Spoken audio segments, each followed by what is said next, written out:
पंतप्रधान नरेंद्र मोदी यांची देश-विदेशात प्रचंड लोकप्रियता आहे। अनेक दिग्गज त्यांची भेट घेऊन चर्चा करण्यासाठी आतुर असतात। नरेंद्र मोदींना लहान मुलांची विशेष आवड। दिल्ली येथील पंतप्रधानांच्या निवासस्थानी नरेंद्र मोदी खासदारांच्या चिमुकल्यांशी गुफ्तगू करताना रमल्याचे चित्र दिसून आलं।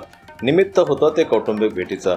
पंतप्रधान नरेंद्र मोदींनी चिमुकल्यांना चॉकलेट देत तुम्ही देशाचे भविष्य आहात, खूप मोठे व्हा, यशस्वी व्हा असे आशीर्वाद दिले। अकोला लोकसभा मतदारसंघाचे भाजपचे युवा खासदार अनुप धोत्रे यांनी दिल्ली येथे पंतप्रधान नरेंद्र मोदी यांची कुटुंबियांसह भेट केली।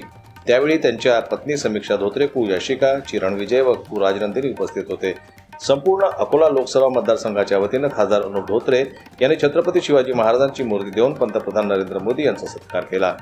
पंतप्रधान नरेंद्र मोदी यांनी खासदार अनुप धोत्रे यांच्यासोबत महाराष्ट्रातील राजकीय परिस्थिती, सामाजिक विषय, राज्यातील विकासात्मक कामे, शेतकऱ्यांचे प्रश्न, अकोला लोकसभा मतदारसंघातील मुद्दे यावर सविस्तर चर्चा केली।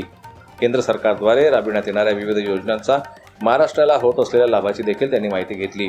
केंद्र सरकारकडून जनतेच्या नेमक्या अपेक्षा काय आहेत हे देखील त्यांनी जाणून घेतलं। महाराष्ट्रातील महायुती सरकारच्या कारभारावर सुद्धा चर्चा करण्यात आली।